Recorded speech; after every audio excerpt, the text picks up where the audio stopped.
Good morning, beautiful souls. I just couldn't wait to see you this morning and to share the good tidings. Everything is God, everything is source. There is no dream, duality, delusion that's going to get in the way of the truth. Even though that delusion is very strong, that Yogananda says even God shudders at the very thought of it. But this is why we have a tribe. This is why we come here, because there's two or more to, that gather together. There, Christ. There's Krishna. There are the holy ones in the midst of us. So every time we come here, Lori and Lisa and Jim, Ryan, Kathleen, there is there is a celebration of sorts. And there's other souls that are similar to ours. Well, all souls are equal, but I meant that are kind of got a little group going or some kind of a morning ritual that brings them into attunement as best they can with their true soul nature, and that's huge. So thank you so much, Mary, for jumping on to this little stream. It's going to be an interesting one. I have a reading for us, but most importantly, I always celebrate each one of you as you come online here, because I know I know that it's not easy to be a human. It's just not easy, and uh, and then and it seems like the most difficult thing is to be the real deal, the divine being that we are, because we're so used to being the human, right? It's hard to give up our our our attachments to that human. But it's easy when you have a greater love affair with the source, the immanence of spirit, God, Christ, Krishna, Guru, holy ones, Mother Mary, Sophia, and so on and so forth, when they are on our side and we are on their side. So thank you for being here, my dears. And I want to share with you what I am going to read. It's called Understanding the True Nature. This is what we get to do this morning. Understand the true nature of human existence beyond ego. Yeah, we're coming from a Gita uh, stream this morning that talked all about the letting go of that particular identity of being this human that is making her own calls, his own calls, doing her or his own thing, that is got the whole world to figure out, and ideas and opinions that just never stop. So let's see what this has as a reminder for us this morning, my dears. I didn't get to read it all the way through. I just read the first paragraph and I was intrigued. So you ready? You have a listening ear and a big old heart door open for the blessings, because whether this is a reading for you or is going to give you anything that you don't already possess as an immortal, just yeah, just fill up. This is a soul depot. In other words, you come here for all your needs. You come here in you, in your true nature, in your soul self, in the self, capital S of you. And we share. We love, we care, we share. So this is someone who wrote, in my search for the nature of truth, in my search for the nature of truth. And I think that we are all on that quest. Questions concerning the origin of consciousness, the ground of existence, and the essential reality behind the phenomenal world. I have never been interested in what is commonly referred to as supernatural powers. neither then nor now. My interest has never revolved around paranormal abilities,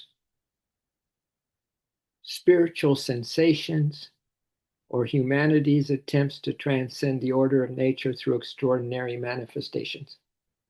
On the contrary, I have increasingly come to understand that fascination with such phenomena often risks becoming yet another extension of the ego's subtle need for identity, control, and self confirmation. What? Tara? Welcome, Tara. Thank you. We're just getting a reading about another way that the ego is going to be full on today, full on today, like every day. You know, it's his job. The ego is this false self. It's the soul in its disguise as this outgoing energy, this world has got all the answers for you. Trust it, da da da da, and all its lies, right? That it is all the time active to get us just distracted. So this is a little reminder this morning is what we're going to continue to read here is that this ego self, this one that is causing all of our inner inner pain, inner suffering. It's like a little prison we create in our mind thinking, right? In our opinions, in our what we think we know, and all the things that we think that we got to get take care of today, right? Do you have a nice list? You have a nice list, my dears, what you're going to do today? Well, guess what? You're not the doer. You're not the doer. God is the doer of everything. He's the receiver of everything, too. This is why this idea of complete surrender, letting go, is like so super absolutely necessary if we want to have any luck with having a different consciousness than the one the ego wants to present to us versus the consciousness that, oh my God, the Holy Ones, God, the soul, the loving presence wants us to have. So this person goes on to say, for me, the real question has never been, what can a human do? I love that. How could we do anything, my dears? For me, the real question has never been, what can a human being do? Are we human doers? No, we all, I think, will agree right here. We make a soul pact. I think we've made a soul pact that God is the doer. Not I, Lord, not I, Lord, but you are the doer. Not I, Lord, not I, Lord, but you are the doer.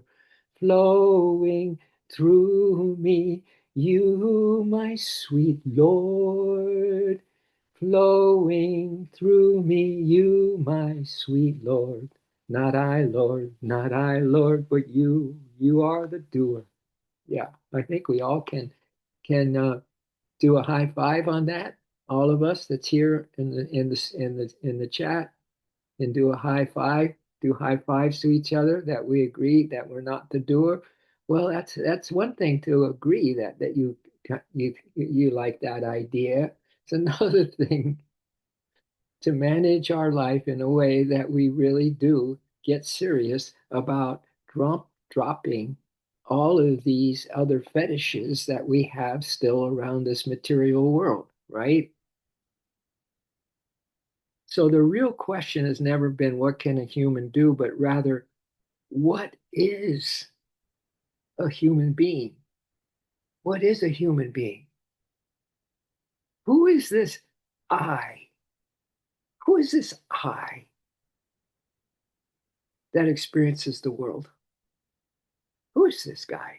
Who is this girl? Who is experiencing the world, my dears? Huh? Who is it? Who is this I that experiences the world?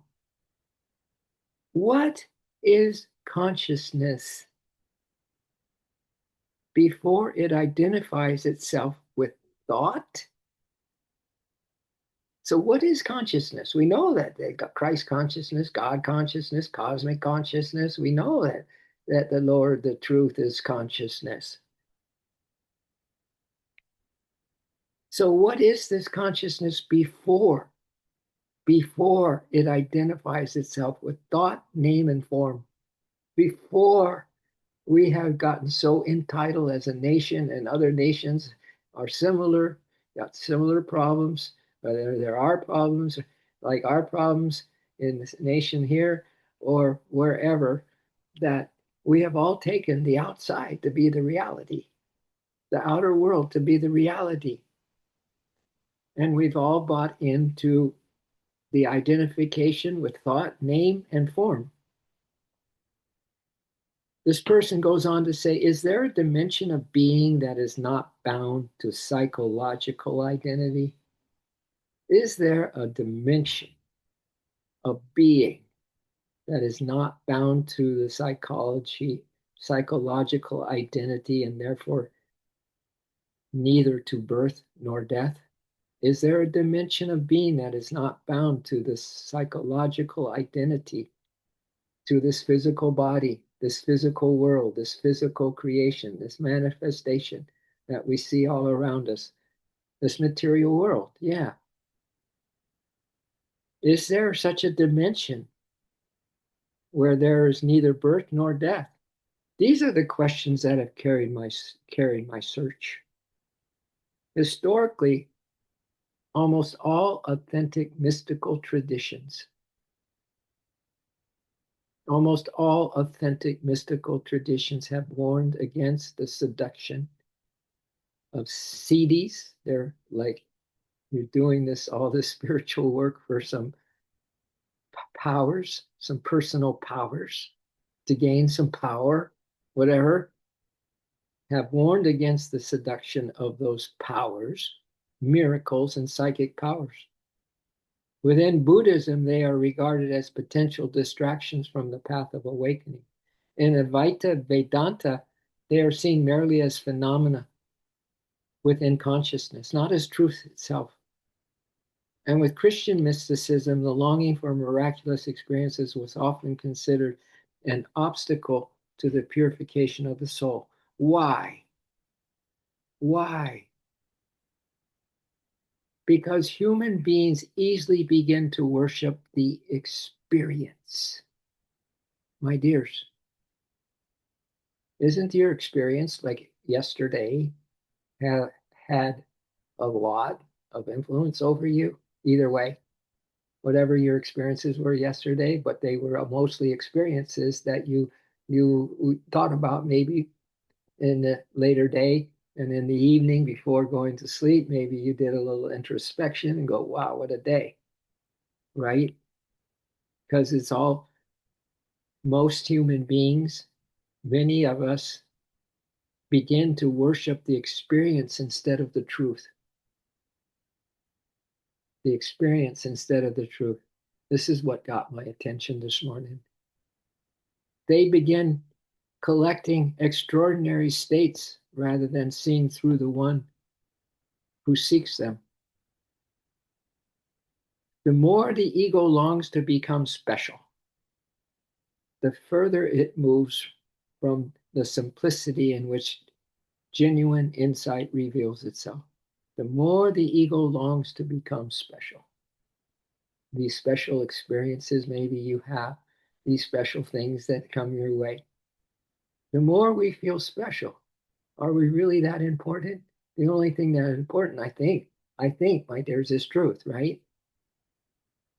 So true understanding, this person goes on to say, is not born from spectacular manifestations, but from profound self inquiry, looking into yourself. Who am I? Right? Who am I? I am, as Saint Germain teachings would say, I am. I am that I am, and I'm all that I am. I am. I'm the I am. All I know is that I am. Right? That gets closer to truth, right? You are. You're aware. You're aware, my dears. It's not born. True understanding is not born from spectacular manifestations, but from profound self-inquiry, profound stillness, and the capacity to encounter reality without psychological projections. Everything is in the head, and it's not very far from the head to the heart. What's the problem? How do we get into the heart, my dears? The heart sees clearly. To those who dream, it's because they're dreaming of the elusive world, not the true nature of this world, which is God presence, which is this, capacity to encounter reality without our 2 cents opinions, our psychology, what we think. We got to stop thinking like a human, as I mentioned the other day in one of our streams. Stop thinking like a human. Stop acting like a human. Quit. What an emotional roller coaster this is, my dears, if we're not careful. Okay. But a human being who truly begins to understand life often becomes simpler. She becomes simpler. He becomes simpler, quieter, and more humble, not more grandiose. For in the end, perhaps the greatest illusion, this person goes on to say, is not is not that the human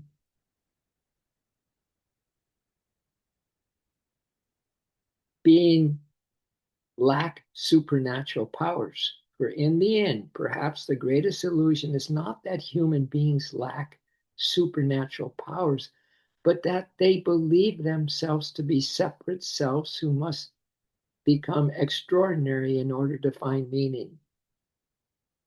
So they separated out that these supernatural powers believe themselves to be separate from who we really are when we already possess them, right? And we must become extraordinary in order to find meaning in them. And perhaps the deepest form of intelligence is not, excuse me, is not to control reality, but to see through the illusion that seeks control. That was his final sentence. And perhaps the deepest form of intelligence is not to control reality, but to see through the illusion that seeks control. Meaning that ego's got all kinds of plans for us today. It has all kinds of possibilities that it's going to present to you. It's going to be non-stop mind stuff. And isn't yoga the and one of the first yoga sutras, I think, that the fluctuating up and downs of the manas mind, that we need to neutralize the fluctuations of this manas, or this worldly outward driven mind, and find the next the next yoga sutra is to find then the peace of our soul and the joy of our soul. Right there, right at the top of the Yoga Sutras, the first one, we have to kind of just get, all that alternating, fluctuating ups and downs of yoga, yoga rap, not yoga rap, but ego rap. And to realize that the only reality is the God doer, is the God doer. So as you go about your day today, my dears, think in terms of that this is it an experience that you are having and that you are making psychological, you know, comments about it or feelings about it? Or is God the doer? Is God the doer? Who's the doer after all? You know, as you sit to meditate, often we'll judge our meditation, right? We'll go, oh, I didn't have a good meditation today. That might get into the head. The ego gets it into the head, and all day you just kind of believe that you had a not a good meditation. But that's the experience that you have given to it, that it was not a good meditation. Now, really, take to heart what I'm going to say now, that God is meditating you. God is meditating you. And can we say that God is walking you? God is breathing you. God is talking through you. God is not only you, but it's the person who you're talking to. And it's God talking through that person too. Could there only be this immanence of true loving presence that is the soul reality? And we got to get off our high horse. This is the year of the horse, but it's a fire horse. It's a different kind of horse. It's not the high horse of, me figuring everything out and me having my own opinions about things and my own uh, selfish desires about things. No, it's about how often I can let God do my life, my dears. How frequently, in the littlest things, in the stuff that just seems so normal for human living, that I can just say that it's God having this experience, right? That God is having this experience in me. Who am I actually? Huh? Who am I? Am I this individualized entity that is separate from the source of everything? Or am I the source of everything as a perfect reflection of the source of everything? And maybe even the exact identity to that which is the source of everything, that I am that, right? Tatmamasi, I am that. And maybe it's, and that is that, right? I am that, and that is that, my dears. So I wanted to bring this up today because I think we can make our lives, I really do, a lot easier without a heavy weight that we carry, the weight of this imprisoned mind by the ego and all of its tactics. It's really brilliant. It's really brilliant, this ego, this edging God out. So what we do is instead is with this awareness, not to have the experience of awareness, but just using this gift of God in us, or Emmanuel, Emmanuel, God with us, God within us. And we keep coming back to that God is the sovereign one that is guiding our lives completely, completely, and is running this universe completely.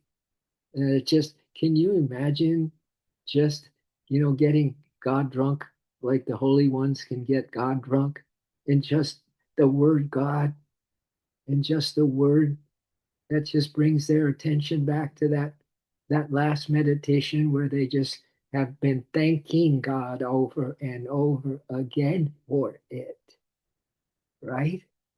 That you're walking today could be a day where you are completely grateful that you can walk at all, right? That our awareness today becomes something that is like a superpower, meaning that we give it over back to the superpower, the superpower of God's presence. Yeah, that we hand it over. That makes us a superpower. The superpower is not what we do. What does a human do? Everything's about what a human does, right? And the human thinks that it's the human that's doing it. So this was just a little reminder, my dears, because I was so infatuated with our Gita experience this morning. Excuse me. And if anyone wants, once I get the YouTube made, I think it's so important, this stream this morning that I did earlier, just text me or write me or email me, and I'll get you the YouTube for it, because it's around these thoughts that we're having right here. But said by Yogananda in the last chapter of the Bhagavad Gita. In the last chapter, it's the condensation of all the other prior 17 chapters of the Bhagavad Gita, condensed. So it was just like down to the core, the words, one page. I said, if you could read this one page every day, you would find God. You would find that you will let go of the burden, of the weight of carrying this nonsense around in your own head, in your own head, instead of having this love affair in your heart with the divine. How sweet is that? That you can just be at such peace today. Isn't it, when you've had this feeling of love in whatever situation that you can remember, and it was real to you, and it was the only thing you were thinking about? Wasn't that a great feeling? Can you imagine an ordinary day? Can you imagine an ordinary week? Just basic, simple living. High thinking, simple living was Yogananda's affirmation.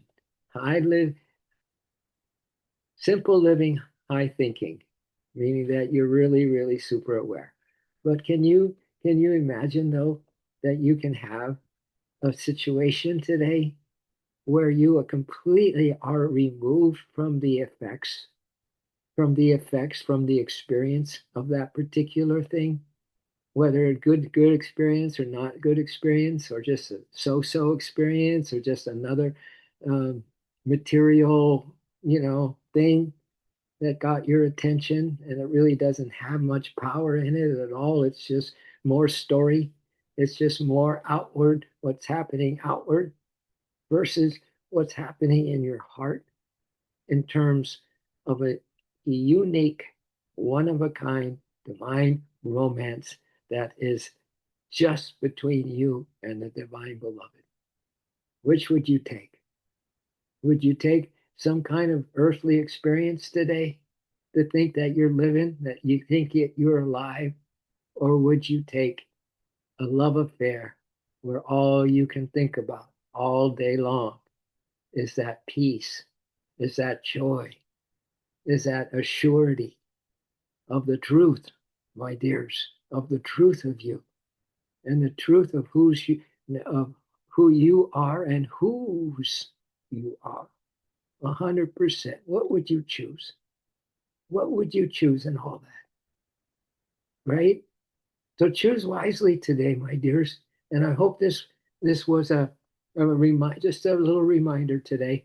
And if you want that Gita, just text me or let me know, and I'll send it over to your email or to your text, whatever. So, all right. I love you all. Thanks, Mary, for doing 2 streams in a row. You too, Narayan G, Lisa G, and Cami. Thanks for coming on. Thanks for coming on this stream, because it's really, let's get down to basics, my dears. Let's get down to the root. Let's get down to the who's who, right? With the real you, please stand up.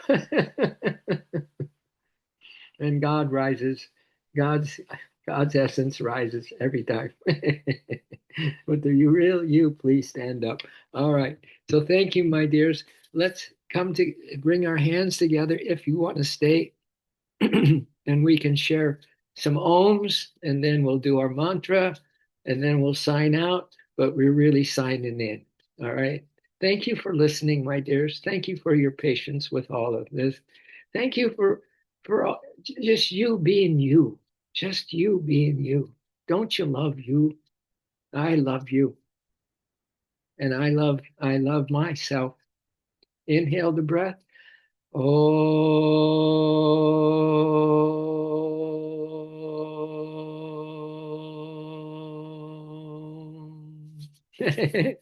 My computer just put up a thing that said playing music. You bet, the music of the spheres, the Om. Inhale. Om.